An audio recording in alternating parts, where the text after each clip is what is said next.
So this is our first pre-teaching video on implicit differentiation. So quick introduction. So we're talking about implicit versus explicit. So everybody knows explicit means super clear. There is no question as to what someone means. In terms of math, that's usually something like y equals 3x squared plus 2. Whatever. We've written y in terms of x. Implicit, where the need for that comes up, is when we start having equations that are not specifically written in terms of just x. So for example, xy squared plus 3y minus 2 equals 5x, something like that, where it may not be easy to solve for y. And that's one of the reasons why we need implicit differentiation, and we'll get to that, what it actually means, in just a moment. Okay, so before we do that, let's go back and discuss some notation for differentiation and what has actually been happening as we've been differentiating. The following examples are asking you to differentiate with respect to x, but notice what happens with the different variables. So here, differentiate the following with respect to x. So this would be like our verb.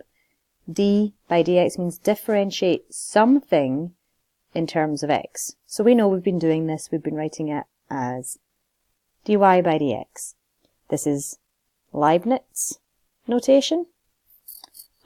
We also write that as y prime. For these problems, however, we are going to write it as dy by dx. We'll talk about that in a little bit as well. For the second one, part B, again, we want to differentiate something in terms of x.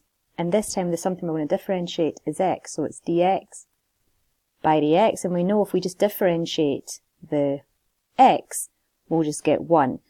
More importantly, we have dx by dx, which we don't usually write. We know that it just becomes 1. That's what's actually happening. So when we have an equation that cannot be written explicitly or rewritten explicitly for a particular independent variable, we need a way to analyze that variable's rate of change implicitly. So here, we have two equations that are equivalent, but written in different forms with respect to a dependent variable y. So we have y equals 2 over x. This is the explicit form. Implicitly, it could be written as xy equals 2. Now, obviously, we could actually rearrange this form so we have it explicitly. So we're going to be doing these the two different ways so you can see what's happening. So ideally, if you can write it in terms of y equals function in terms of x, that's what we want to do. It's when we can't do it, that's when we need to use implicit differentiation. Okay, so let's see what happens here. Let's find the derivative, dy by dx, which is of an equation that's explicitly solved for y, by taking the derivative of both sides with respect to x. Okay, so first things first. Let's rewrite it as we normally would. We have y equals 2x to the negative 1. We know, if we take dy by dx, we would multiply down the negative 1, do the power rule. Then it becomes negative 2x to the negative 2. Tidy it up a little bit, and we get negative 2 over x squared. What we actually want to think about here is what we actually did was we differentiated something with respect to x. So differentiate something with respect to x. And we do that for both sides. So that's actually what we did. Here, if we mark this as 2 times x to the negative 1, then we have 2 times blah to the negative 1. And then we can think about this as a chain rule, and what actually happens here is we differentiate as we normally would, so, for the chain rule, kind of the outside, f prime of g of x, and then we're just about to differentiate g of x the inside. In our case, it's just x, so what we're doing is dx by dx, but everybody knows that that's just going to be 1. So that's what we've actually been doing, and this ends up being obviously the same here. So let's think about how we would do this with this explicit form, xy equals 2. So we're going to do the same thing. We're actually going to write out, we're going to be super clear with our intent of what we're actually doing. We're differentiating both sides with respect to x. So we'll write it like this. This is our intent. This is what we're doing. And this is what we'll do when we write these implicit forms or differentiating implicitly. So here we have two functions basically multiplied together, so we'll make use of the product rule. And if you remember the product rule, f prime times g plus g prime times f. So our first one is going to be dx by dx times y, so the derivative of the first times the second, plus the derivative of the second. So we know that's going to be differentiate y in terms of x with respect to x, times x. And when we do the right side, well, this is a constant. The derivative of any constant with respect to any variable is always going to be 0. So just watch that. We don't want to make that mistake there.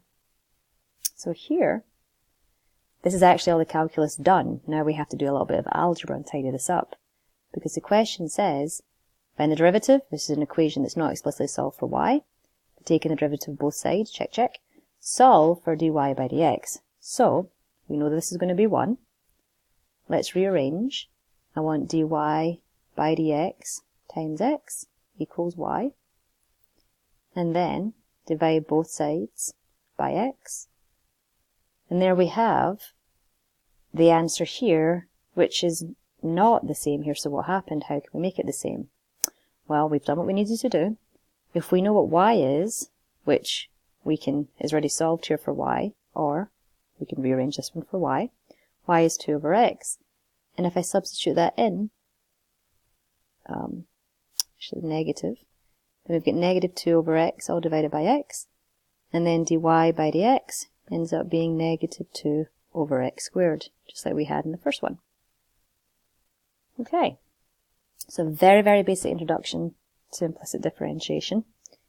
In these examples, we have the option of differentiating explicitly or implicitly, but most of the time we'll use implicit differentiation when we're dealing with equations of curves that are not functions of a single variable.